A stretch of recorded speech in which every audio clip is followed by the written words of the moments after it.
with abundant natural resources, which is full with hard-working people. O Cameroon, cradle of our fathers, thou wholly shall reign in our midst. They now repose their tears and blood, and their soiled waters on the hills and valley once their tillage rose. Dear fatherland, thy worth no tongue can tell. How can we ever pay their due? Their welfare we will win in love and toil and unity. Land of promise, land of glory, thou of life and joy, our only store. Thy be honor, thy devotion, and deep endearment forevermore. This is how we portray Cameroon in all of our secondary schools, university, high school, major events in Cameroon, and sub-major events. This is how we portray Cameroon. In all of these, there is a saying that Cameroon is a land of love, peace, and unity. That is why the emblem, we have peace, work, fatherland.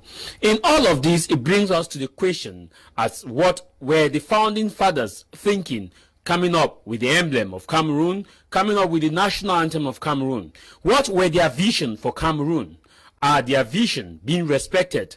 Do we even regard them as people who contributed enormously in the development, socially, politically, culturally, religiously in Cameroon? And do we actually reflect their lives and see how we should live as far as the forebearers?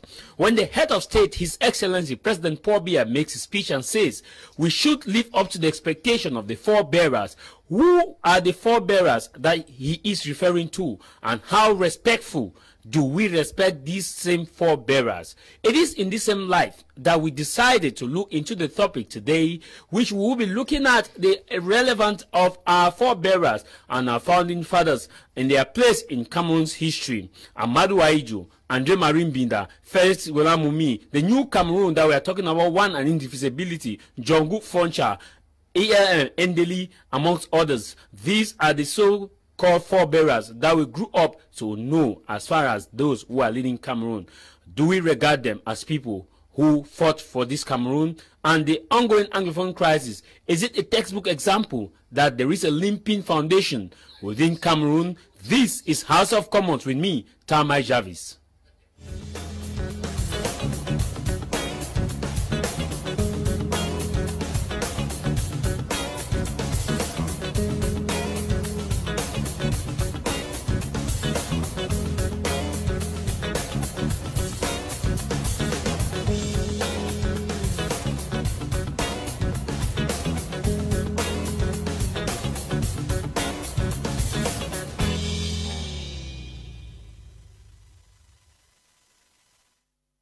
Start to this edition, we cannot just downplay the significance of 14th of February in the minds of many Cameroonians and those out of Cameroon, especially those who are still fancy about the four-letter word LOVE.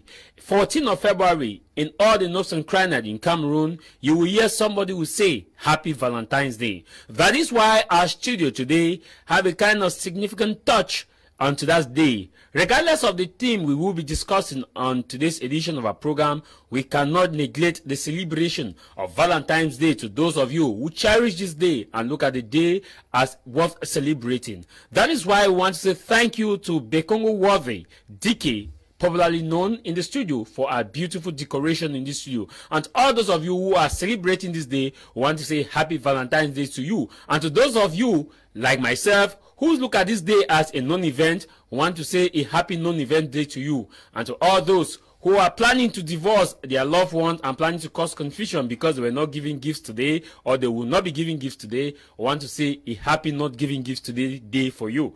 This is how we kickstart today's edition of our program, by moving straight away to our theme of discussion. But first, let me introduce to you my panelists with whom we are going to continue on today's topic. I begin by introducing to you Elvis, who is from Yaoundé and is a member of the Popular Action Party, the PAP. He's been very vocal as far as the political landscape is concerned in Cameroon in terms of marginalization, non-respect of Cameroon's legal document, that is the constitution. And he believes that if a constitution is developed, it must be respected to the latter, as no one is above the law and no one should be below the law in Elvis' own thinking. Elvis, thanks for joining us.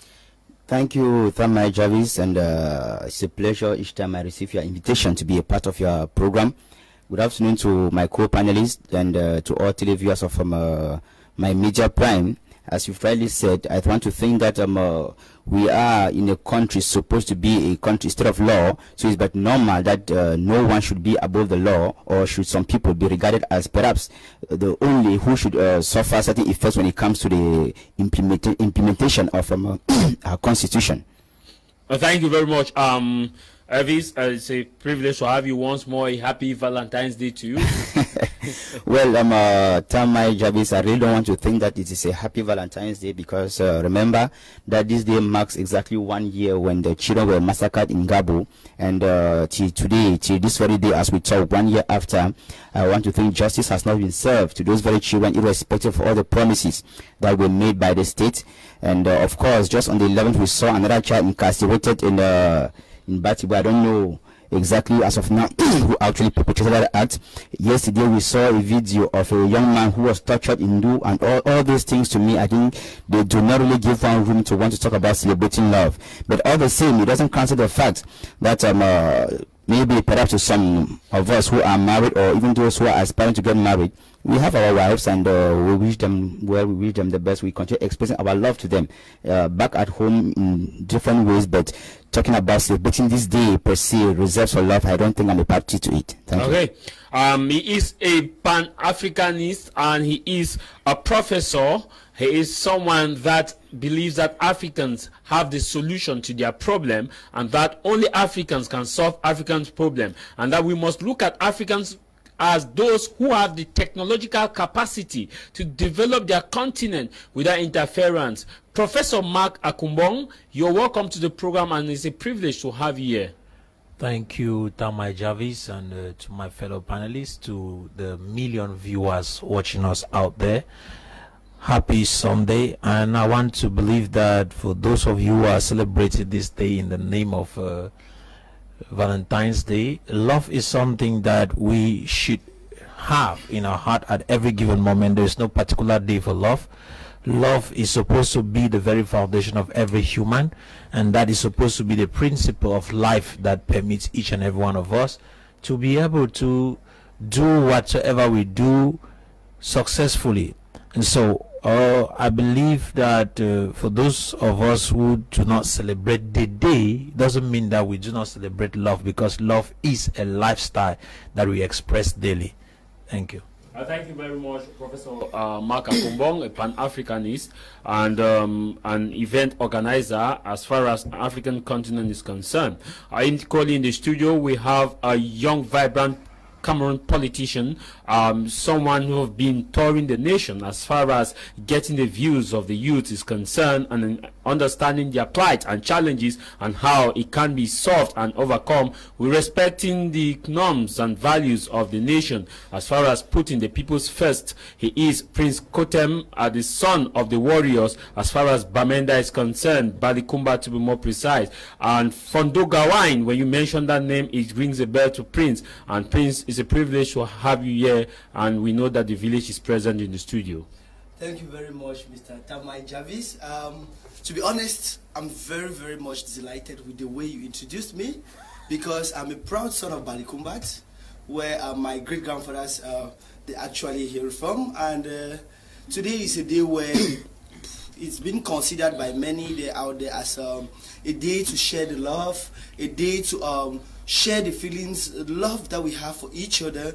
I want to use this opportunity to salute the thousands and million viewers of my Media Prime TV and the fellow panelists that we have here today. They are fine brains, and especially the fact that we're going to talk about the love for our nation, the love that our ancestors, our forefathers had for this nation, as well as we may go ahead to look at the love which I don't know how it looks like, but the love which we want to look at if our nation actually have the love for the young people, because you remember it's just 2 days ago we were supposed to celebrate the 11th of February, which is been known as, or it's been we have been made to understand that it's a youth day, where youth needs to celebrate their aspirations, youths need to celebrate their hardworking nature, they need to come out with the vibrancy and the likes and the likes. So I really want to to say this day is a day where we must stand and reflect upon the love which we have for each and every one of us as Cameroonians,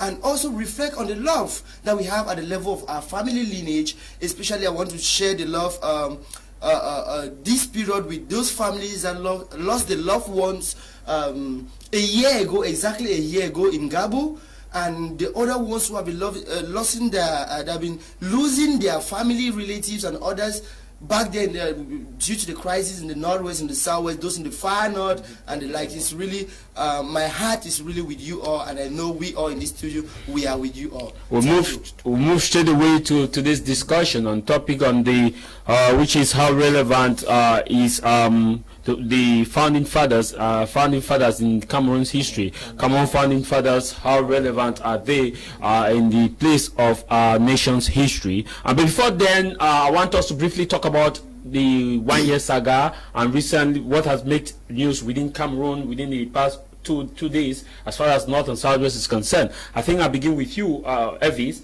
where we looked at the Ngabo massacre, which happened 1 year ago on the 14th of February. That was on Saturday. And when we look at that, we look at the incident that happened in Batibo, where the child was killed, was burned to death.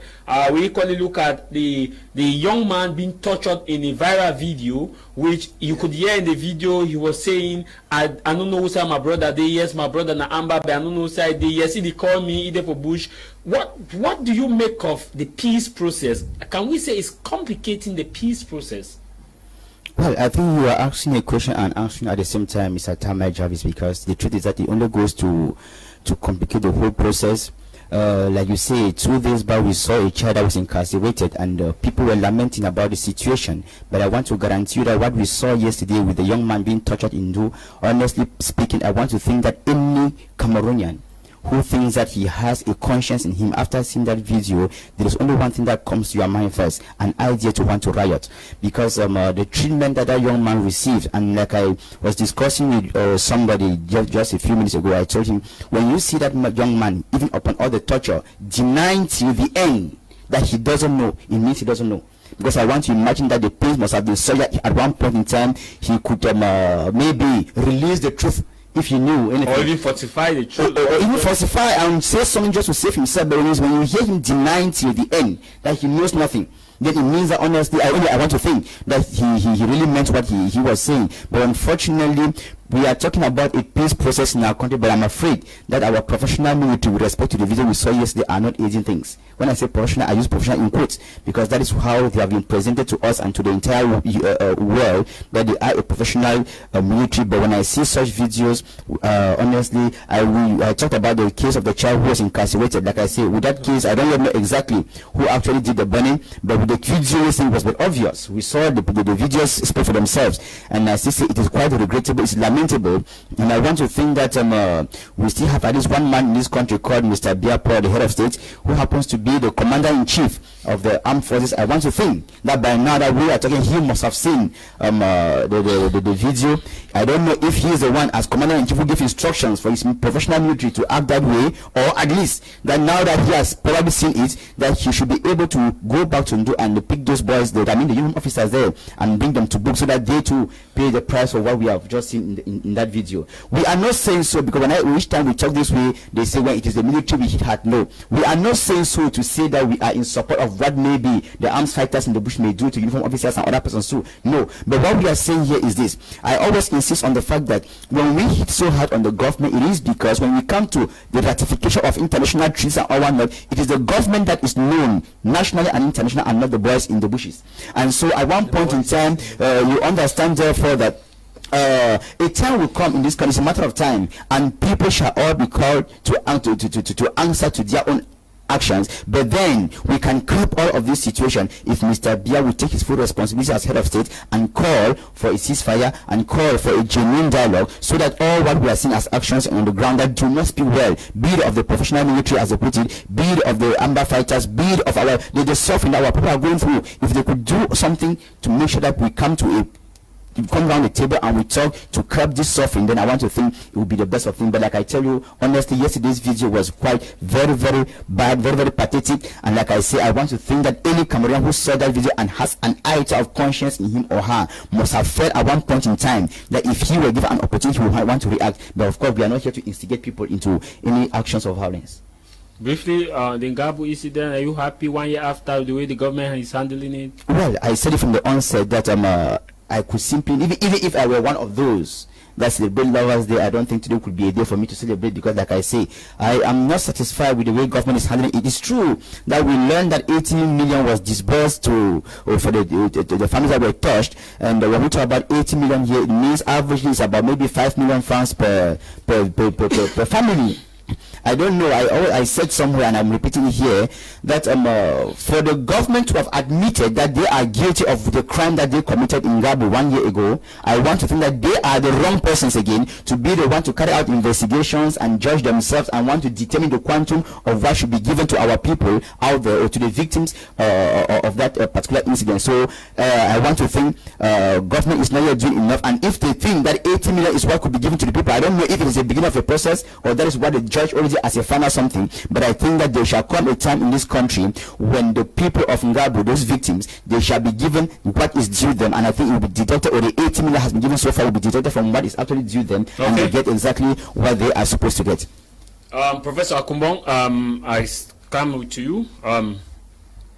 The image, the shocking image from Donga and Mantun, that is Ndu, I watched it and I cried.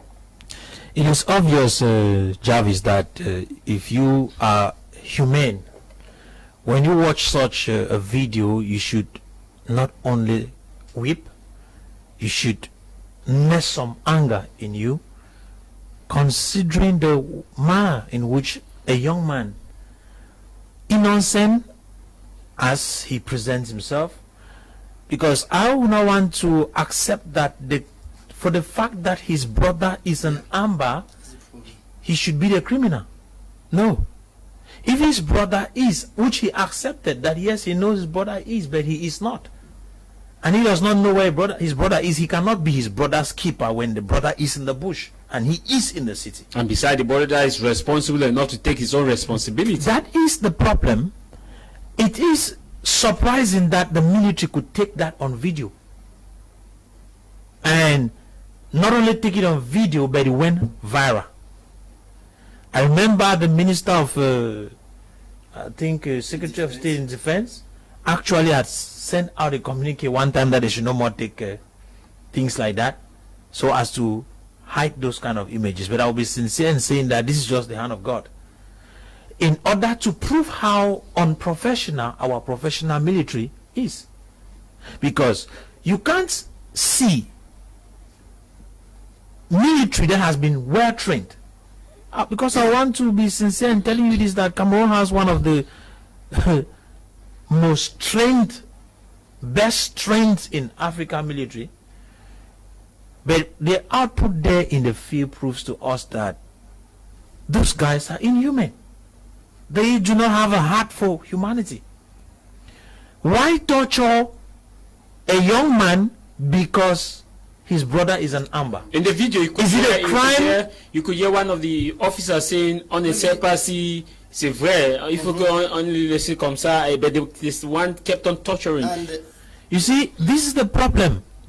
The fact that we cannot, at a particular given moment, realize that torturing or military solutions is not the path to peace is a proof that our leadership has lost its focus.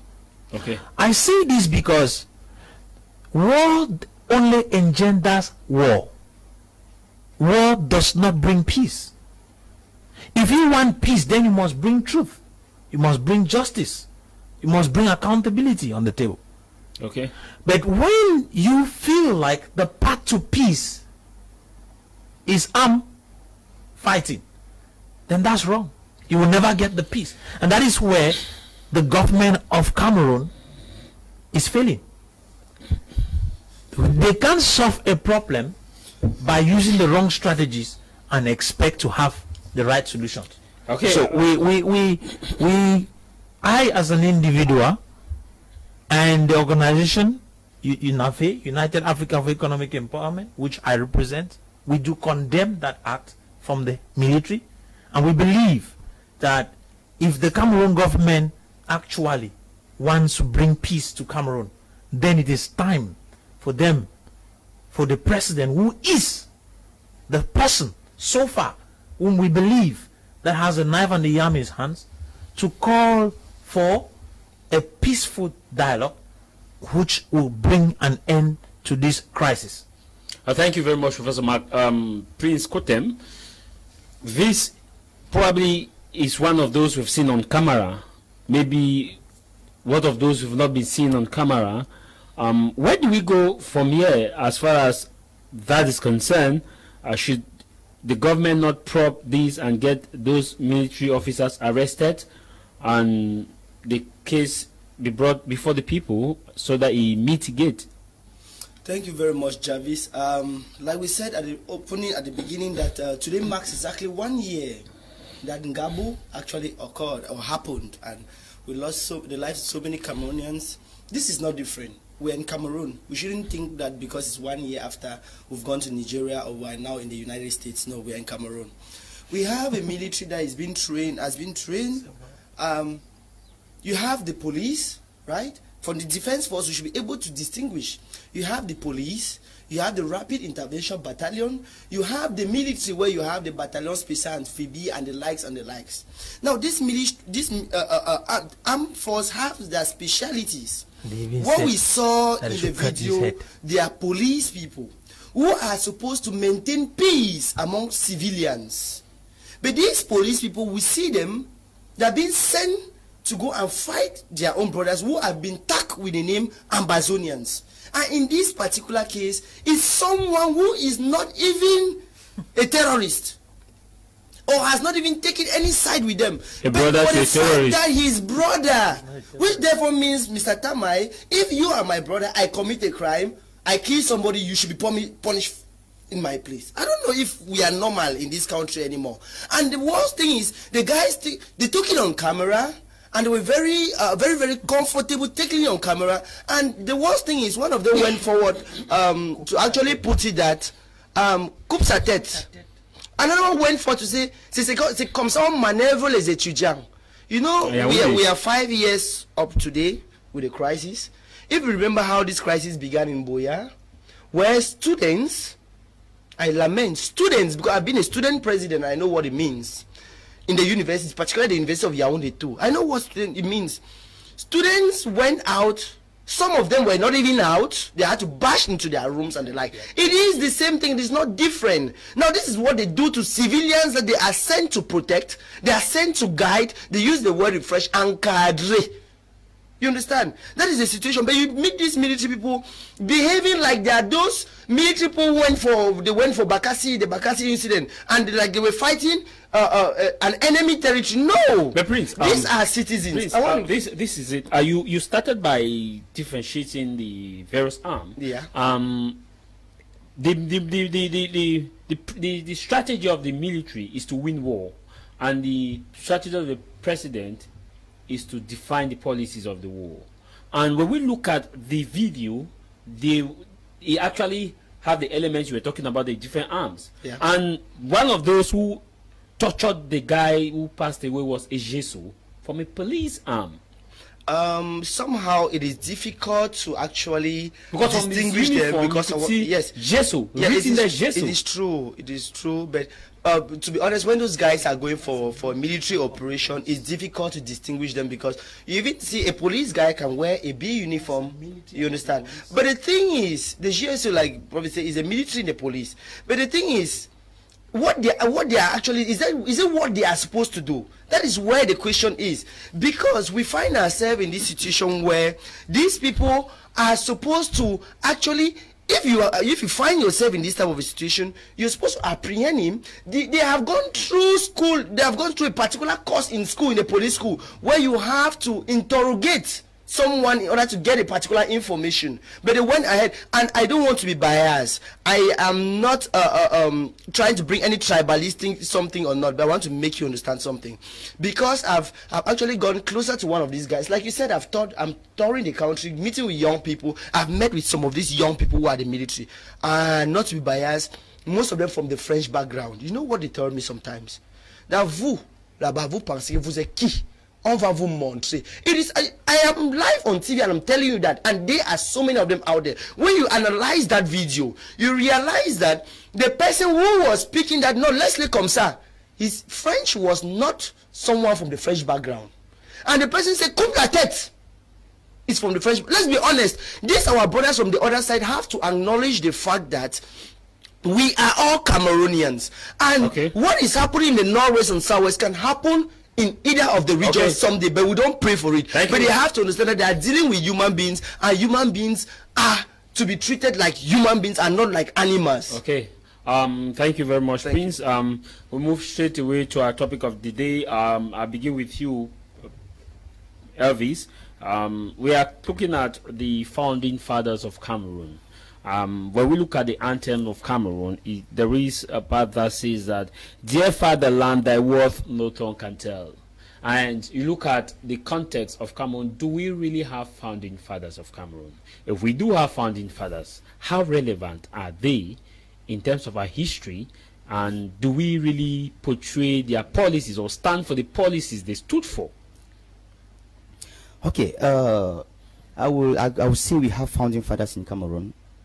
And when we talk about founding fathers, you know, our history is a little complicated in the sense that talking about the founding fathers of Cameroon, we may need to start looking at maybe French Cameroon, British Cameroon before even the reunification or the supposed reunification in 1961. And like I say, maybe I cue you from the head of state's address, because whenever the president of the republic, commander-in-chief of the armed force, addresses the nation, he tells you that let us look at what our forebearer stands for, meaning that perhaps he's talking about the new Cameroon between those who stood for reunification. No, well, I don't know what he means when he talks, when he says we should look at what our forebearers stood for, whatever thing. Because if we want to talk about forebearers of Cameroon, the founding fathers of Cameroon, we must go, as I said, a little way before independence, before we get even into the reunification. And that's why I said our history is a little complicated, because we start from two different areas before we focus together. And I was saying, to answer your question before I get back to what I was saying, talking about Mr. Bia and what he says, to me it is inconsequential. It's a non-event, because he, as head of state, from the moment he took over power, I don't know if he has respected anything that the persons we actually know of as our forefathers had before independence, and even before that, up to the time he took over power. So when he says we should stand for what our forebearers stood for, I don't know if he himself knows who these forebearers were and what their dreams and visions were for Cameroon, for him to maybe respect or whatever thing. So I think what he says to me doesn't hold, because he doesn't do anything with respect to what we know that our forebearers stood for. Now, going back to the history, like I was saying, if you look at the French Cameroon, let me just go rapidly, you will understand that we had people like maybe the founders of the UPC. We talk about the Umnyobes, the Maïma Tips and all that. Those were people who had a dream, for instance, for Cameroon, for it to become a one and a united Cameroon. And I want to think that they were genuine at that particular point in time when they were advocating for a one and a united country. You see, reason why when you go back to the other way around to the southern Cameroon, you have people like the Frontiers. Remember, at one point in time when we were in the Eastern House of Eastern Regional House Assembly in Nigeria. At one point in time, for the sake of the interest of their country, they all went in for what was known as the neutral benevolence, whatever thing. Benevolent neutrality bloc. Thank you. And they stepped out of that house to come back and fight for what they thought was good, and that was how. That was during the Eastern Regional Crisis. Exactly. Ioita and Namdi Azikiwe. Good, around in the 53s, and so they eventually worked towards reunifying with French Cameroon, and of course in 1961 it materialized to something which I say perhaps many people today think that it was an ungodly union, but at least there was something that brought us together. Those are some of the people we can cite as forefathers in Cameroon, but when you ask if they are valorized today in history, I would say no. Why no? No, simply because many of them had dreams, some genuine, maybe somewhere along the line there were some small errors, you see, but now the worry is that when you take our founding fathers before independence, like in French Cameroon, for instance, the independence, there is a certain vacuum that was created somewhere along the line, because the Umnyobes who were fighting for reunification and for an independent Cameroon that could stand on its own and manage its own affairs, somewhere along the line, France came in and manipulated and gave the independence through some stooges that had been organized and prepared by France to continue working as French overseas ministers, and of course they have been working to the best interest of France and not actually to the best interest of Cameroon per se. On the contrary, those who actually had genuine plans for the country became tag the maquisards, and of course we know how it all ended with them. Many were either died overseas out of the country on exile, or they were executed or poisoned and things of that nature. Until today, even as we talk, when you ask if they are valorized, they cannot be valorized when some of such persons, their corpses are nowhere to be found. Some are still found out of the country till date. And the present regime, when Mr. Biya said we should work with respect to what our forefathers were fighting for, he himself has never valorized them. Because let me tell you, when you even go back to the crisis that we are facing today in the southern Cameroons, I want to tell you all of this is originating based on the fact that people who started or had a vision for this country, somewhere along the line, that vision was distorted.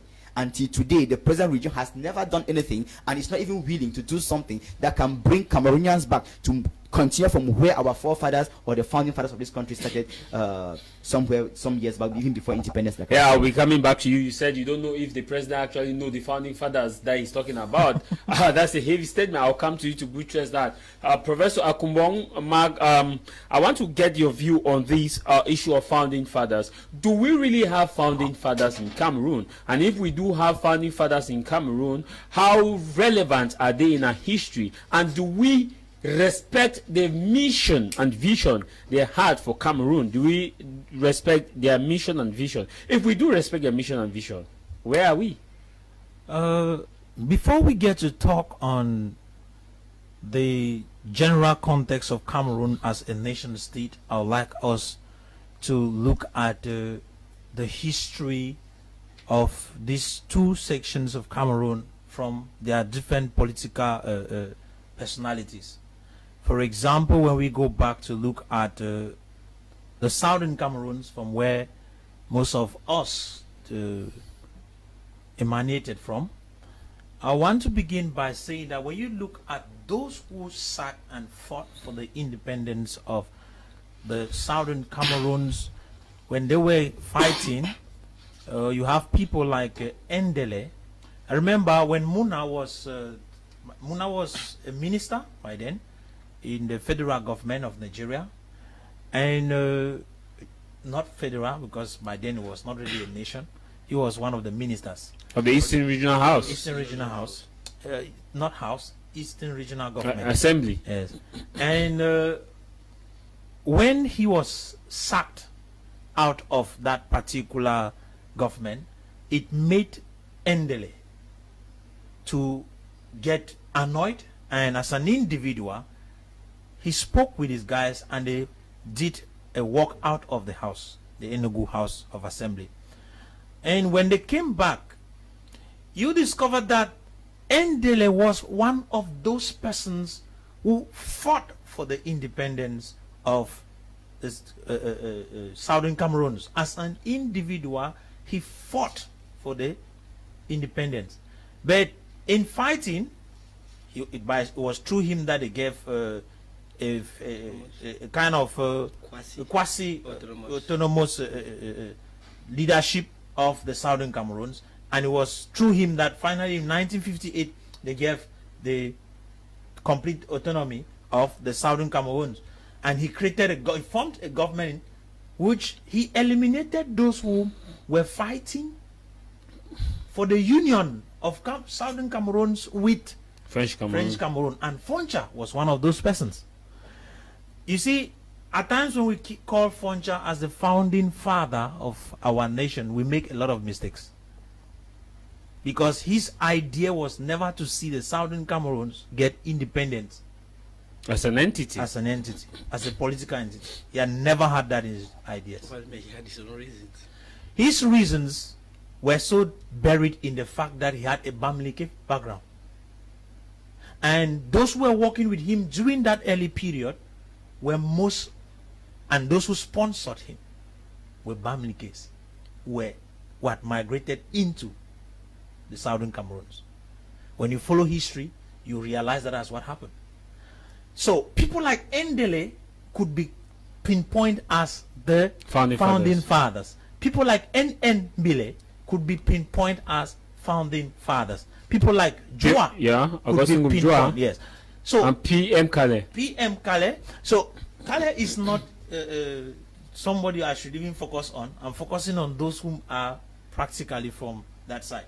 So when you look at these guys, even the President von Mokete, whom we are supposed to be celebrating, he was never for the independence of the Southern Cameroon. So he did his best in order to maintain that position of union with the, then in fact they were fighting for the United Cameroon. And when you go back to look at that, you can pinpoint, you say Ndele, you could talk of Augustin Joa, you could talk of Mbile and all those guys. Even for Nachirimbi? Yes, for Nachirimbi is one of those people who was from Galiga against the union.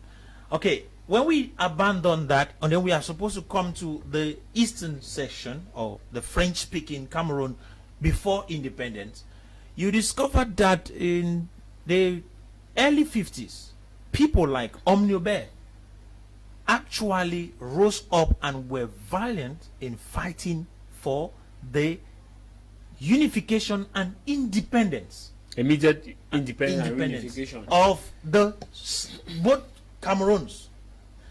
And his fight was genuine. His fight was one of those fights that we could name him a nationalist. Omniobe was a nationalist. He was indeed, and should be considered indeed, the father of independence in Cameroon. He should be considered indeed as a father of this nation, one of the founding fathers. But what happened? The French made sure that he did not see his dream realized. And in order to deceive the UN that they are following the path, they took the person, people whom they thought they could manipulate, when they took Mbida, Andre Marie Mbida, and gave him the leadership position as a prime minister of the then French Cameroon. What happened? When they saw that he was violent in his position, I think he was just there for 18 months or 8 months. 8 months. He was taking the socialist part. When they saw that, because the reason why people like Omniobe were killed because they were socialists. And they were captured terrorists. Yes, they were captured terrorists. And Mbida was shifted from power. He didn't stay there. And they brought in their puppet, Aijo. You can't claim that Aijo fought. He did not. There was no day Aijo fought against the French for the independence of this country. He was just taken and placed there because they could maneuver him, they could manipulate him. So the fact that he was the first president of Cameroon does not mean that who voted him as the first president of Cameroon? Nobody. And secondly, what did he fight for? Did he have a vision? No. He didn't have a vision for Cameroon. And so, but he had the Green Revolution. He had the Green Revolution. No, those are had the vision for educational visions and the developmental visions, in which he was one of the among it. We've had just 2 presidents. You just asked me of the founding fathers. Yes. You did not talk about. We were not talking about policies. Okay, it's okay. Policy making is another thing. Yes. It's okay. But I'm talking about the founding fathers. Yeah. Aijo did not stand, was, and should never be considered as a founding father in this nation.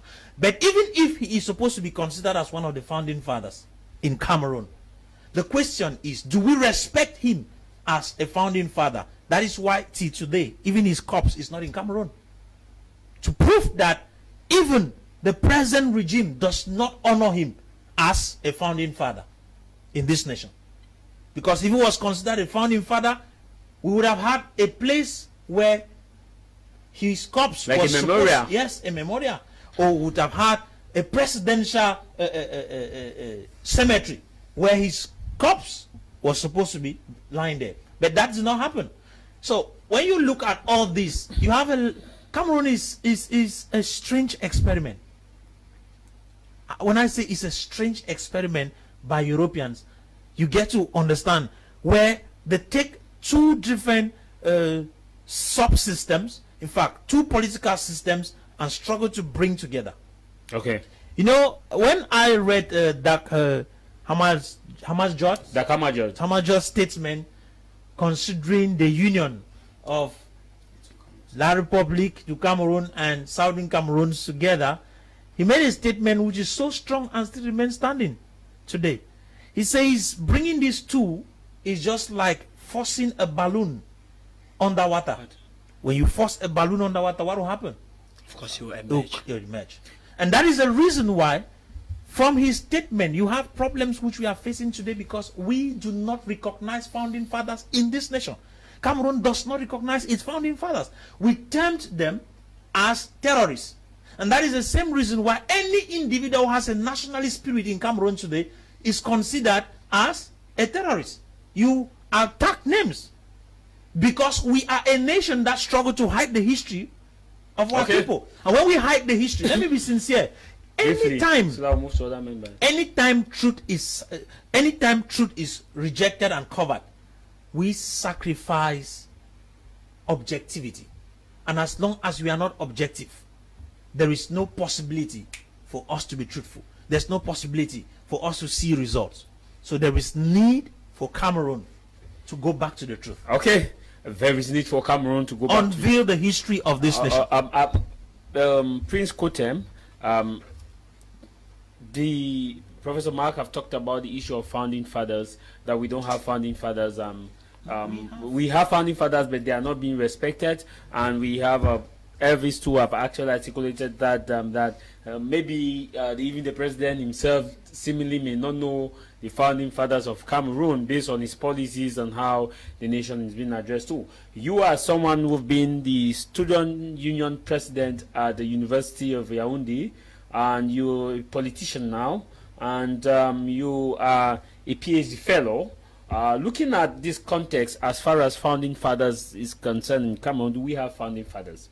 If we do have founding fathers, how relevant are they in our history, and do we meet up to the expectation, their vision? Because Professor Mark have said that people who have nationalist spirit are treated as terrorists in Cameroon, and same way like those of the Omniobel, Felix Olamumi, and probably others that we don't know. Yes, thank you, Tah Mai. When Prof was actually expatiating, I was listening with keen attention because it is a very vital topic. It is something which is very important. You know, it is often said that if you don't know where you're coming from, you will never know where you're going to. It's an assertion which I really I accept very much. But now, I want to term these founding fathers, I want to take them from 3 dimensions.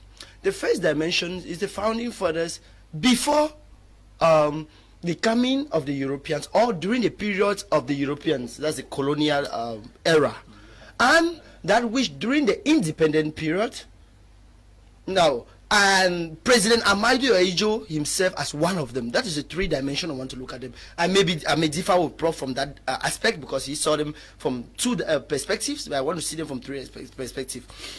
Now, to look at the place of them, we'll have to look at their aspirations, what they actually dreamt for Cameroon. Those are the 2 things I want to actually elaborate on concerning the place of our founding fathers. Now, I may not want to go back to repeat naming the founding fathers like Elvis has actually named them, Prof has actually named them, but I want to start from during the colonial period, whom I cherish so much, is my icon, Rudolph Douala Mangabel.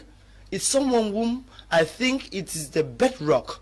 It is the foundation. When we talk about founding fathers of Cameroon, I'm very happy today to be in Douala, and we are actually holding this talk in Douala. This is where he was born. This is where he was buried. It's rather unfortunate that he was being killed by the same white people and the likes. But this is someone who actually, this is someone who actually had the best aspiration for Cameroon. If at the time of the Germans, Rudolph Douala Mangabel, Pongo Ndim and the others could fight refusing with all the privileges they had. He was a king, the son of a king and a king himself. He went to school, he studied in Germany. He had the white colors and the white mentality and the like. He studied with the white people, like the Mr. Bia himself. I studied with the white people. But look at the differences. He came back. The white people wanted to steal their lands. He said no. He had that privilege, that laxity, where he could talk with the Germans and they built him a very big castle like the one who was built in Boya, and he had a lot of ships here and the likes and the likes. But he said no. Cameroon at that time, Douala and Johnson Fee was being known at Cameroon. He said no, this is our land. You can't actually send our people away to the slums and you take this place. He fought for the people. That is the aspiration. He wanted a Cameroon independent from the white people. That is an icon. That I don't know if Mr. Bia is talking about our founding fathers. He has ever thought about Rudolph Douala Mangabel. It is a shame that you hardly hear a colloquium held to remember Rudolph Douala Mangabel. I said yes, it's true that I once attended one in the University of Yaoundé too, where it was being organized by now the Minister of Justice. He attended as a guest speaker because he's Douala man. But since then, I haven't heard anyone again being organized in respect of Rudolph Douala Mangabel.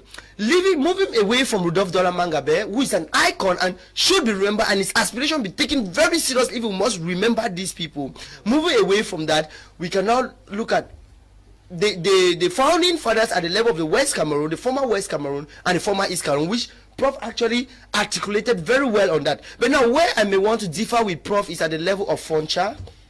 That Foncha was someone who actually did not have a nationalist or an independent point of view for the Southern Cameroon.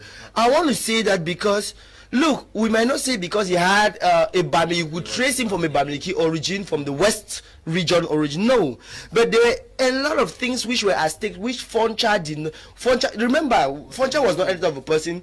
He was a grade 2 teacher. But when we talk about grade 2 teacher, there are more than what we have this quarter professors that we have today and doctors that we have today in the universities and the like. Look, a grade 2 teacher that Foncha was, he saw a lot of things coming. One of them was the fact that we had options either to go with Nigeria or at that time, at the time of the autonomy, when Cameroon was being Southern Cameroon was being given a quasi-autonomous status. Can I step in and say something? Let him land. I know you just. Okay. Yes. I am speaking about him when he was still one of the members of Parliament. Yes. By that time, in the 1950s, he as an individual did not have a stand for independence. He believed that we were supposed to reunite and with Prof, the Republic of Cameroon. So he had never had a plan. Prof, remember, they had an option where, because what was Ndeli doing? Ndeli, the movie out, not so. But there was an option where it was already coming up during the independence. Independence was first. It was forthcoming. We were seeing they were seeing independence coming. But now the independence was with options. Yes, that was. Remember, we had a plebiscite. You either need to go to Nigeria, join Nigeria, or join West Cameroon. Now remember, he had the aspiration that Nigeria was like fire. They did not want to go to Nigeria. That was I think Fon Achirimbi made that French Cameroon is fire while Nigeria is water. And he equally said it would be unwise to follow the abandoned and unsecured vessel which do not give us free landing right than to follow the secure and floated vessel which give us free landing right at the horizon. Yeah. So he as an individual at that time, and with the delegation that he led, they thought that, and they felt that with what they had actually acknowledged and actually was very visible with them, what they had gone through with Nigerians. Remember, we had the Igbophobia and other things that were happening. Nigerians were exercising influence on Cameroonians. They did not want their people to go through that again. It doesn't mean because they decided, they thought that if you read some of these books, you discover that one of his reasons was that he thought that coming with French Cameroon, uniting with French Cameroon, will bring an opening wherefore Southern Cameroon may subsequently go to the United Nations and have an independent status. It was an aspiration. It didn't mean that he saw French Cameroon as coming to unite. But when time unfolded, when things do change, things did change. They saw the things became impossible for them to. But at the onset, he had a different vision. Now coming to the other side of the Cameroon, the former East Cameroon, of course, we don't want to talk about any other person brand. Yobe, that they'll call. You know, I'm a member of the Start of Cameroon movement. Wherefore, I think some few days ago, we had a celebration of Yobe with UPC Manidem. This is someone who, I tell you, our children, our great-grandchildren will always rise up to emulate. Why? Because this is someone who actually stood forth for former East Cameroon. Went to the United Nations at that time. He had the effrontery to stand before the United Nations and say, no, we don't want, this is what the French people are doing. This is what the French people are doing in Cameroon. This is what they are doing, and we want total independence. Yep. Which we thought that the President Ahmadu Ahidjo would have actually supported him, but we didn't see the case. He said sideline with the other people to actually eliminate him. Okay. Now coming to President Ahmadu Ahidjo, yes, as one of another founding fathers. Now I want to see him as a founding father through his inspirations. Because when Mr. Biya says, President Paul Biya says, we should actually emulate and look at the aspiration of our founding fathers. Now, what were the aspirations of Mr. President Ahmadu Ahidjo? President Ahmadu Ahidjo was somebody who loved rigor and moralization in the administration. Now, Mr. Biya is talking today about Emergence 2035. It's only in his government that we saw one of the directors, Emmanuel Lobo, who actually for 10 years put forth fictive jobs, 2,000 and plus, 2,600 and plus jobs.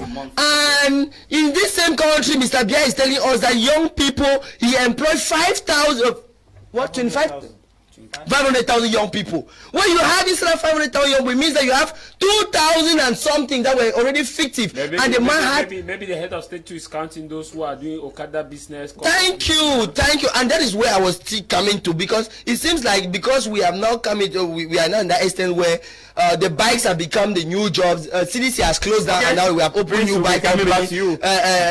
Look, it is terrible that when he says we should actually emulate our forefathers, I don't know if he knows the forefathers, or is he telling us that we should abandon his administration? The young people should not believe in him anymore, because his administration has nothing to do when it comes to the lines of the aspirations of our forefathers. So he should be very keen where he's talking. I even doubt if that speech, he actually wrote the speech or he knew what he was saying. But if actually he knows what he was saying, this position that he doesn't know who the forefather is. Well, if he knew, I don't think he would have been saying what he's doing. Look at his administration. To those of you watching us online, Golov Binda,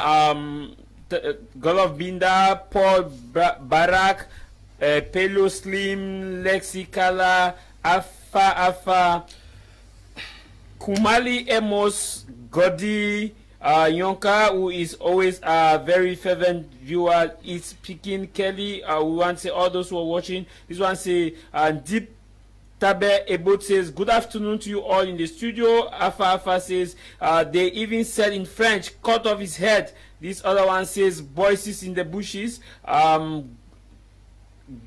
Kumila Amos, good day to you all in the studio. I am watching from UAE. And this one reads, Paul Barak says, there are several other atrocities that these people commit which will shock the world. Have you been to set in Yaoundé? This other one reads, Golov Binda, good Jarvis, Prof. That doesn't make Foncha and Ahidjo not to be considered as founding fathers. America founding fathers had both the Federalists, the Unionists, and the Anti-Federalists.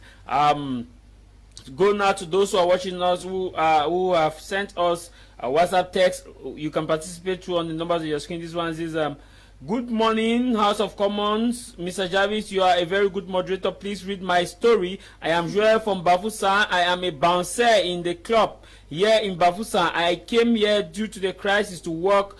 Do you know the policemen who patrol? Do you know the policemen who patrol at night are the ones who disturb more than even armed robbers? The AC in particular, they drink They drink and get drunk and beat people just because I'm an Anglophone. One told me he can kill me here and tag me as an Amber. Can you imagine? They intimidate us here all the time. The French soldier doesn't like us. They prefer we are all in the bush. This one is coming from someone in Bafusam. I think that should be a distress call. This other one read, it says, good afternoon to you all in the studio. I think this is a nice program. It's good enough. I am learning how the nation became one and the founding fathers. This one reads, good afternoon and happy Sunday to you, and happy Valentine's Day to you. Happy Valentine's for you in the studio. This is good. I am happy. It's coming from an anonymous sender. If you are sending us a message, please indicate to us where you are writing for.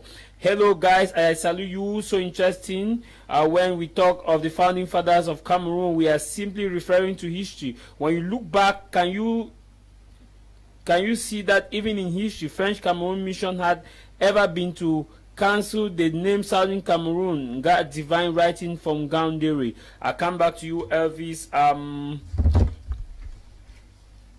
The president talked about the forebearers, and you say you don't know what the president is referring to as founding fathers, that he himself maybe doesn't know the founding fathers. But in the anthem of Cameroon, there is a place that dear fatherland, thy worth no tongue can tell. So the worth no tongue can tell.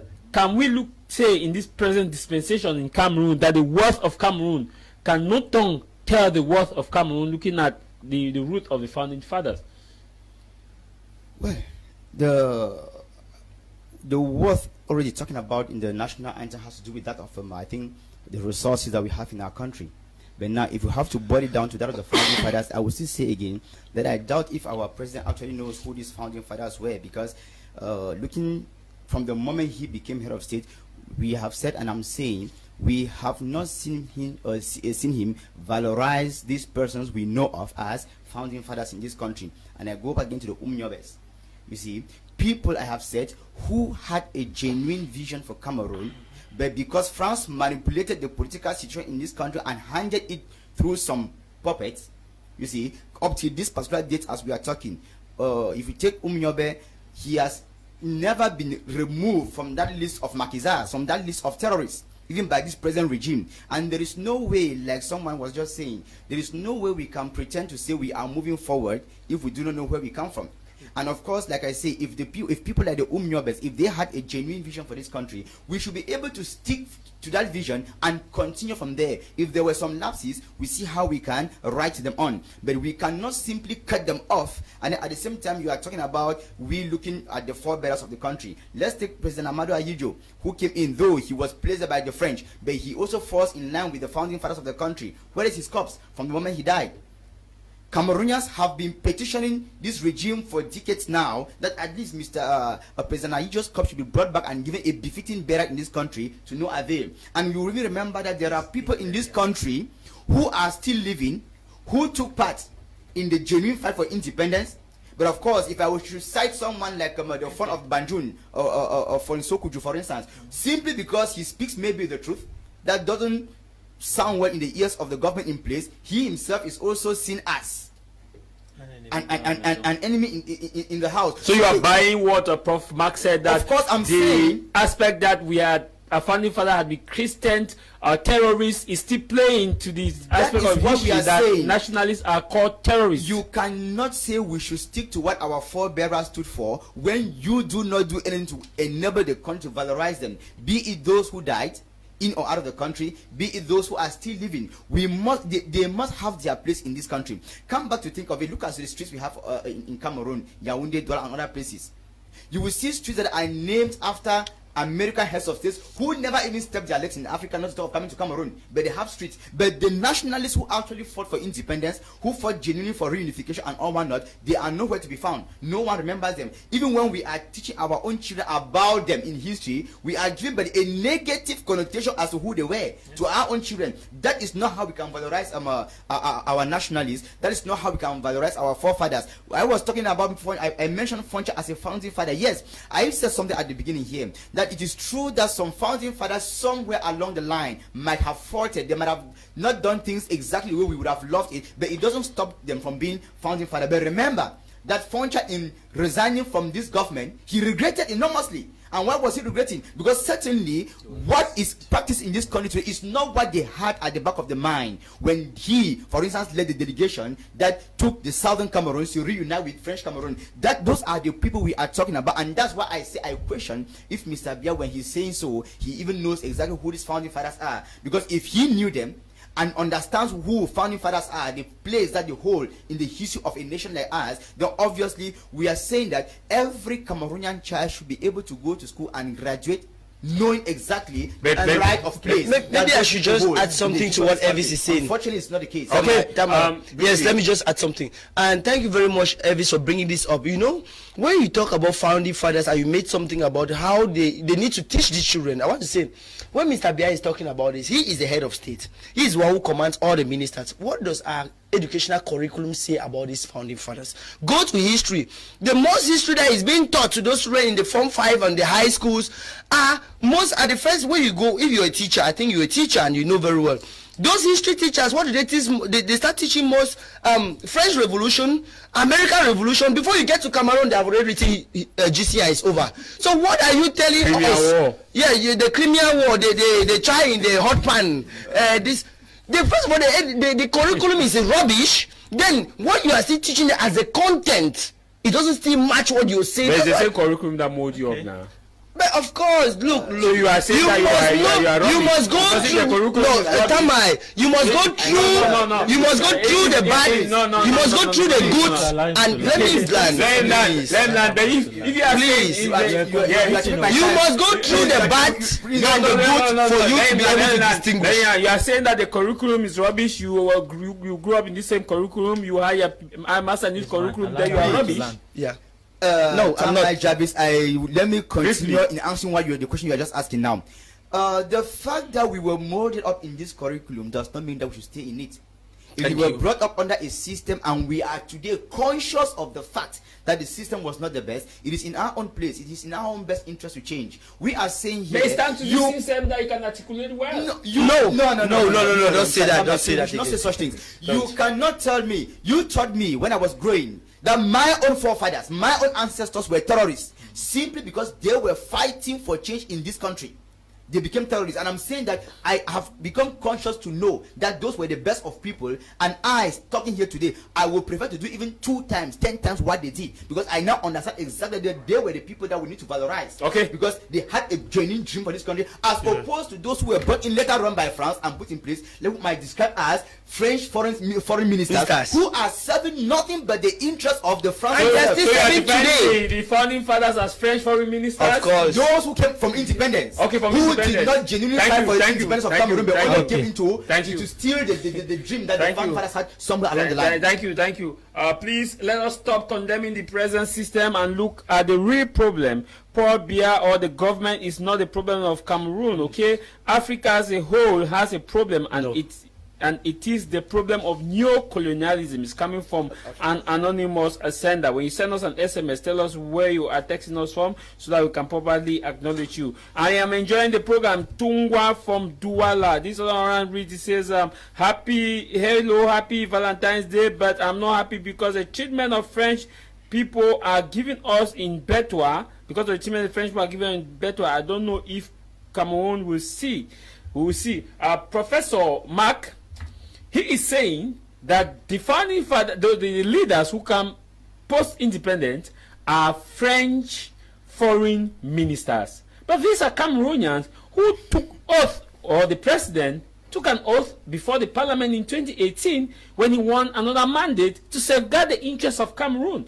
And you said a while ago that you don't believe that the founding fathers are respecting we have founding fathers because even Aijo was to be considered a founding father. Where is his corpse? Felix Godamumi is in Guinea. The corpse of Felix Godamumi is in Guinea. Chedo Matip, we don't know where he was buried. Anje Marim Binda, little is known about them. NS Owanji, you don't know. I think some were dismembered, and it's total cacophony. The fact that Elvis used that statement that most of the ministers are French ministers of external relations, let me put it simply because most of them have let me use the word divergent interests. They are actually not working for Cameroon. Most of them are working for the French government. Somebody actually said the problem of Cameroon and Africa is neocolonialism. We do accept that. But it does not mean that we should hide the truth concerning our nation from the people. Because the more we hide the truth, the more we stop our progress. We should not forget that. The more we hide the truth, the more we stop our progress. People get to be motivated and to be able to face the future based on what they understand of their past. And once you lack that insight of the past, you will not be able to face your future. You see, Cameroonians are living in thorough fear today. I mean, when you come to the French-speaking Cameroon, they are living in thorough fear because the French people brought a system of governance that was really intimidating. They used the iron fist to actually stop every nationalist that was rising in this nation. So when we talk of forefathers who are still today termed as terrorists or maquisards, where have you seen the statue of Omnibe officially decorated by the nation? He mentioned Rudolph Bell. There are many of them. Where have you seen any of their statues actually raised where we can say this is a museum that should speak about our history and that should present to our children and the grandchildren what Cameroon looked like before it got its independence? We don't have all that because we are hiding our own history. The French made us to believe that those who were fighting for the independence of Cameroon were maquisards. But Prof, and before you give me that question, please just let me briefly. Please. Time is running out. You cannot imagine that in Cameroon we do not have. Okay, Foncha was the vice president of this nation after independence. Where is his grave? Do they actually honor him as one of the forebearers of this nation? Okay. Prof, let me ask you yes, ask the question. Briefly, I think we are fast running out of time. Briefly, let me ask you this. How can you say we should leave a nation according to how our forebearers made it to be, whereas these forebearers, some of their corpses, we don't have the corpses in Cameroon, and we disagree with their policies, and we expect the nation to grow? And secondly, don't you think that it's because of the limping nature of this forebearer between the English and the French? That's why we have this ongoing crisis in Northern Southwest region. Mr. Jarvis, I would not want to say that it's a matter of between the English and the French, because if the English had their independence, they would have had their thing different. But if the French had their independence and stayed like that without the Anglophone, they would have still called Omnibe a maquisard. The history would have still been hidden. So it is not a matter of that. It is a system that is built on treachery, a system that is built on deceit. And this system was instituted in this nation by the French. And that is why anytime you see somebody who has the mindset of these forefathers, these founding fathers, like the Omniobes, like the Owanjis, when you want to rise up, what happens? They make sure your voice disappears. Okay. And as a result of that, there is fear everywhere.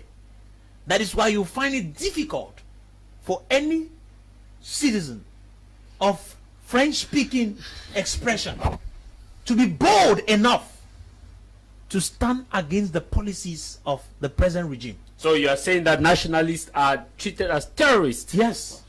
Yes. When you look at opposition parties rising, how do they end? What are the names that are tagged to them? When you want to support a particular thought pattern, who are you called? And those are the things that brings a lot of destabilization in Cameroon. Those are the things that cause Cameroon not to be progressing. Okay. And you let me say something. Briefly, Prof. So the policies that most of the founding fathers, like, let me use now the founding fathers coming from the perspective of Aijo, as we should consider him the founding father in this sense that he is the first president of this country, and the others. If Aijo was actually maneuvered to actually resign from being a president, why do you think that happened? Because he started realizing the importance of making sure his country becomes purely autonomous, economically strong. And when the French saw that, they saw he was then already following a socialist direction, they made sure he should be eliminated. Okay, thank you. And he was removed from power. Look at it today. We do not have... And his corpse is still in Senegal. I said we do not have the corpse of our first president in Cameroon. We do not have anything that represents these forefathers. Where are their policies? Who is executing them? I know we don't have the time, so maybe you might not come to me again, but let me just add something to what Prof is saying. You understand? Now, if you guys are even afraid to talk about some things, the Anglophone crisis itself is a great example which we are living today. You understand? How did the Anglophone crisis begin? Because the Anglophone people said that we don't want this colonial mentality you have. We don't want this bribing and corruption, which is a colonial mentality, because that's how the colonial masters live. And the divide and rule is corruption. The Anglophone people said, what were they being tagged? Terrorists.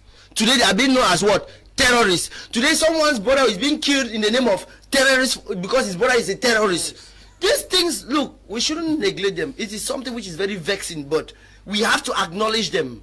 That colonial mindset. If you start now with this your nationalist spirit, you are a potential terrorist. Look, I am an Anglophone. We already know. All Anglophones have already been tagged as terrorists. I don't have a problem with that. But those people, they have a problem because I don't know where they are going to rise up. We are the true people who don't want any colonial ideas, Anglophone people. If you are an Anglophone, know that you have that in your blood.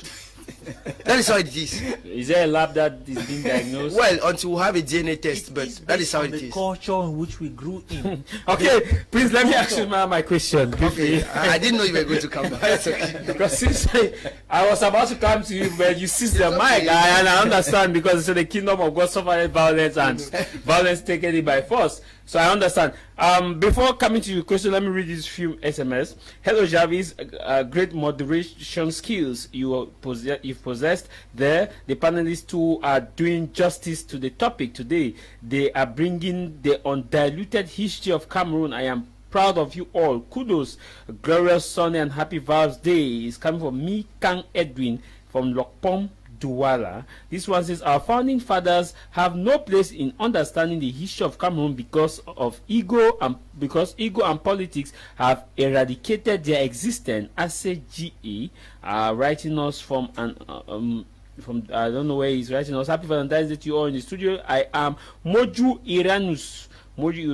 This other one read, it says sorry, Anglophones are not labeled terrorists. That is coming from an anonymous sender. This other one read, it says happy Valentine's Day to you all in the studio, especially my colleague and friend Mr. Njing Elvis. Our founding fathers have been relegated to the background and historical facts distorted because of neo-colonialism. Taught Roland from Yaoundé. This other one reads, says, hi House of Commons, I'm Steve B from Yaoundé. I love your program and happy Valentine's Day to you all in the studio. Good afternoon to you. Good afternoon for all Anglophones are treated. Good afternoon for the Anglophones that have been treated. We should understand that one day everyone will die, as well as educated people like you should tell our youth the truth. When I saw the way an innocent man was beaten and the life out of him just because he was an Anglophone, only God can help us. One day we will run.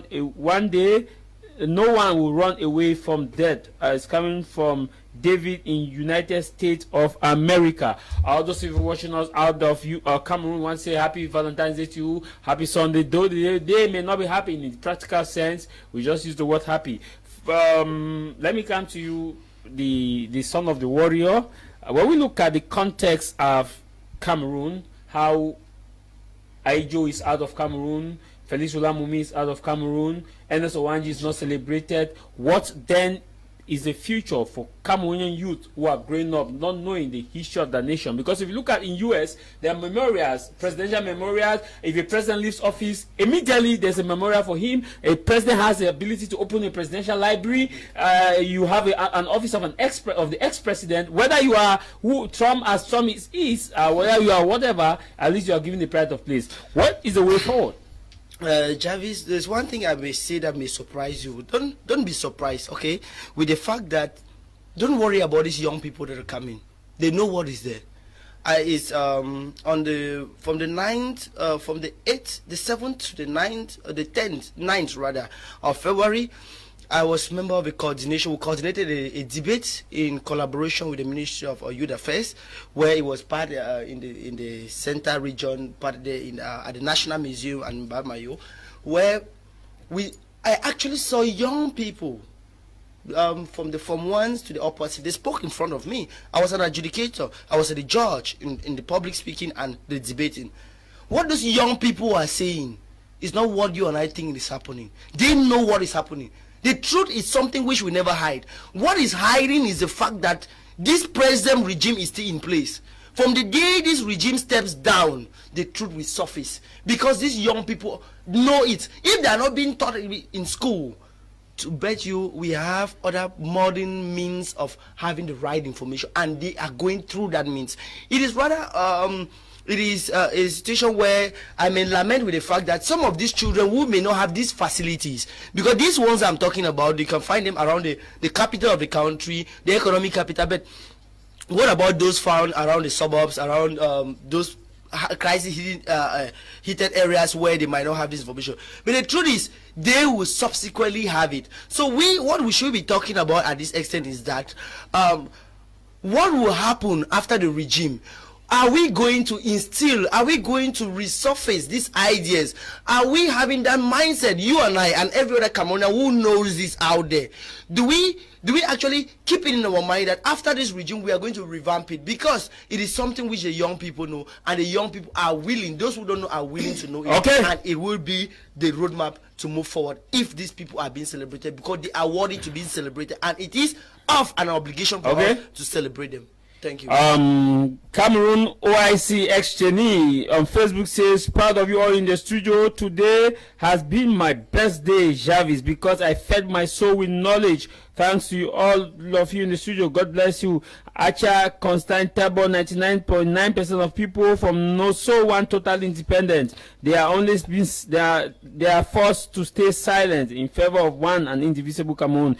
Rose Anise, please try to use your microphone and look at the media, not the person you are talking. Thanks. I don't know who is talking about. This one says, Prof, you're right. They call him a socialist, a communist, and a Muslim. They call him a traitor, and President Aijo ran out of the country. That is a fact. All those of you watching us on Facebook want to say happy Valentine's Day to you. And this one reads, it says, greetings to you all in the studio. I think greetings to you all in the studio. Nice interaction there. It is so pathetic that instead of building the future, we focus our energy on deleting our history, ignorant of the fact that the people of a history definitely have no future. That the people of history have no future. Best wish to you all is God will Acha from Yaoundé. God will Acha from Yaoundé. This other one, it says, good afternoon to you all in the studio. Hello. Good afternoon to you on the studio. Does any Francophone opinion leader who has ever named any Anglophone independent leaders as a founding father, they always either derogatorily or ignorantly think founding fathers were only Francophone independent fighters? Emmanuel in Yaoundé. Hello, good day, House of Commons. This is Clovis from Ground Zero, precisely in Dub. I am enjoying the show, and I have one contribution. Neocolonialism is the problem here. The president has his ministers. The president and his ministers know the truth because of the pressure from above. They can't do otherwise. It's thank you for your participation briefly. I'm sure we started 10 minutes late, so maybe our producer will do us justice so that we catch up with time on that regard. As Elvis, your party, PAP party, has a stand as far as issues of Cameroon is concerned, especially the ongoing Anglophone crisis. What has your party been doing in order to put the nation on the roadmap to respect the founding fathers' vision, in that those who are advocating for immediate independence and federation of Cameroon, because I'm sure your party stands for federation? Well, that's a very pertinent question, Jarvis, and I will give you, I will have three things to say. When you ask what my party has been doing, the very first thing you would agree with is that, let me take just the issue of the media outings. I think we have been very, very vocal on media, trying to educate Cameroonians as a whole, and of course, passing across our message to the present regime. And why do we opt for the media first? Because we want to touch our people first, to understand, know the history of this country, and know exactly what is the right thing to be done and the right path to be taken. You are asking what my party has been doing. The PAP has been proposing ideas to the government. It's rather unfortunate that, like Prof was saying, when you propose ideas that are nationalist and that do not sound sweet in the ears of the regime in place, you become an enemy within the house.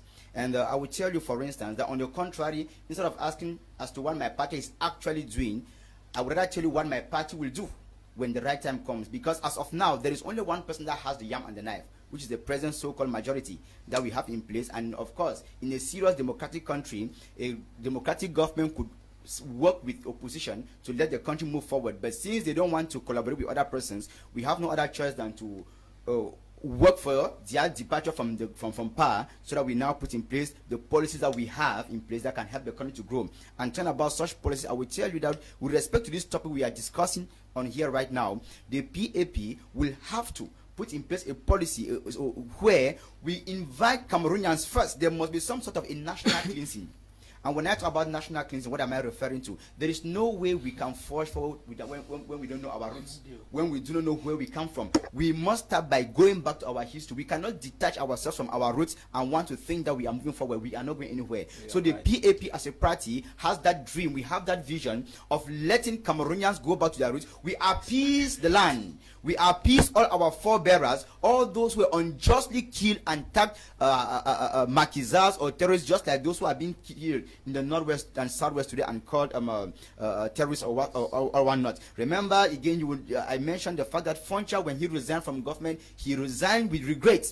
Why was he regretting? Because the reason for which the two countries came back together is not what he saw being practiced on the ground. And of course, it takes us to the crisis in the southern Cameroons today. Again, that is what the PAP stands for, and that's why we are fighting for a federation, because we want to think that if that time comes and Cameroonians... What form of federation? No, the form of federation for now is not what matters. The people, the masses, will decide what manner of federation that they do want. Through which means? No, Mr. Jarvis. No, I just want the audience need to know. Yeah, if you say they will determine. Yeah, if they will determine, how will they determine? Is it through which means? We can go through a referendum.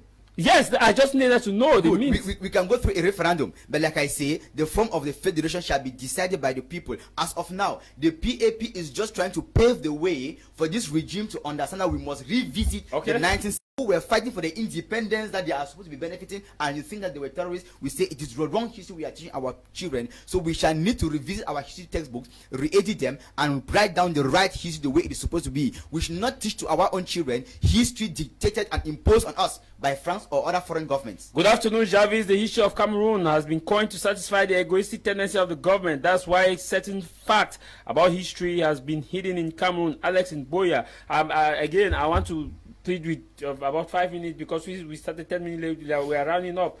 Professor Mark Akumbong, maybe coining from where Elvis is saying that we cannot be treating our founding fathers, or those who are studying our founding, we cannot be treating our founding fathers as terrorists, and we give our children education to see them as terrorists. You use the second standard of the national anthem from Bernard Furlong, regrets of errors of the past.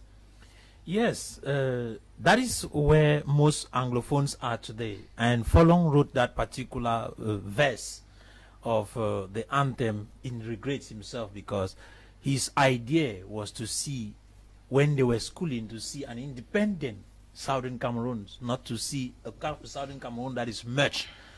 And that, to me, as I'll always say, that is the only nation, or say trust territory, that was ever, it actually got its sovereignty, but that sovereignty was submitted to another nation. That is the only one that exists. And so most of the founding fathers had every reason to regret. For example, people that for long day, when writing, he was really regretting why such a thing could happen. And so to conclude on this idea of founding fathers, you see, we have a problem that most of the times when we speak, we want to be soft in order to make ourselves feel like we belong. But I want to say that that is not the spirit that will actually take this country forward. Cameroon is a nation that it is time for each Cameroonian to realize that unless we take the real facts of our history and put them down for our children to study, we will keep burying this nation. Because for the past years, this nation's history has been buried. Okay. Buried like buried. Because, you see, another person will fight for independence. The person who is to give the independence will tag him a makiza and then take somebody he feels like he can control and give him the independence. That is where we are. The French are, Prof, time is yes, the French are the greatest problem that we have in Africa and in Cameroon. And if Cameroon is going wayward today, it is because the French people are still manipulating. They are still deciding. They still know who the ones that should be the next president. Okay. They are working on that. And so that is our greatest problem, and we need to stop that and deal with it. Time is fast running out. Briefly, Prince Elasso. Cameroonians need to rise yes, up thank and you, stop that. Tah Mai. Briefly. Yes, thank you very much. I just want to add my voice to what Bane and Prof has actually said, but I want to go a long way to say that when we talk about the French people having influence on Cameroon and the likes, these French people didn't come here with French nationalists to actually do that, to French citizens to do that. They are using Cameroonians. So for us to actually have a way forward, those are elder brothers, those elites out there, they have to understand that we should be the flag bearers of our country. We should be the one to push our country forward. It is true at a particular period of time, some people may be tagged as terrorists, some people may be tagged as this, but we have to understand we have Cameroon to push forward, and no matter what we're being tagged for, we have a duty to push forward. So I say, God bless Cameroon. Thank you, Elvis. Let's look at briefly a last word before we go take leave of you. What's the way forward? Well, the way forward is just I keep encouraging the Cameroonian youth to continue being as hardworking as they are, because I know they are hardworking people. I encourage them to carry out research about the real history of their country, know who the real leaders of this country were, and see how they can uplift them. And then, of course, they should fully engage into the political affairs of this country, because many keep saying that they are not politicians. No, you cannot do without the politics of your country. They should engage into it, and so together we see how we can keep away this regime so as to rebuild a different Cameroon on a new foundation. Thank you very much. Since you said know who the real leaders are, I'm sure there will be a time that you will have a similar topic for us to really know the leaders you're talking about. Maybe Professor Maya, last one before we go briefly. Okay, thank you. In relation to my very understanding of what I expect that should be done as a nation, I believe that if Cameroon is supposed to move ahead, we are supposed to go back, redefine our history curriculum to fit these particular heroes of our various nations, going back to the resistance from the scramble, during the Scrabble time. We should go back right to that resistance, pick out the names of those who resisted even the German colonization, so we should go back and come back, talk purely on the importance. We should also be able, Mr. Jarvis, to build memorials which will reflect and also put statues of our heroes all over the nation. Thank you very much, Professor Mark Akumbong. Thanks for coming, Professor Mark. And of course, thanks for coming, Prince Kotem. Thanks for coming. Yes, thank you. I just want to say one word. Thank you very much. And I want to say there are these young people who are coming up that someday we think that they are going to uphold and will be known as national specialists. So I want to take this opportunity to greet Mr. Fabrice Lena, particularly for coming, Elvis. God bless Cameroon. It's been a pleasure, and I want to think that we are always pleased to have this opportunity that you grant us to be able to discuss things that concern our country. All those of you who send us messages, because of time constraint, we could not read all your SMS. And those of you who contributed on Facebook, we could not read all your comments. Those of you who are following us online now through different means, we want to say thanks for following up. The program comes to you every Sunday at exactly 12 noon and runs from 12 to 1:30 p.m. And every Sunday, 10:30 p.m., there is a rebroadcast of this same program. It is on this program will be put on our YouTube channel. All of our programs are on our YouTube channel, which is BT Media Group. So go and subscribe to our YouTube channel to get all of our programs so that you can rewatch the program at your convenience, BT Media Group. Or you can follow us on our Twitter handle, My Media Prime, at My Media Prime is our Twitter handle.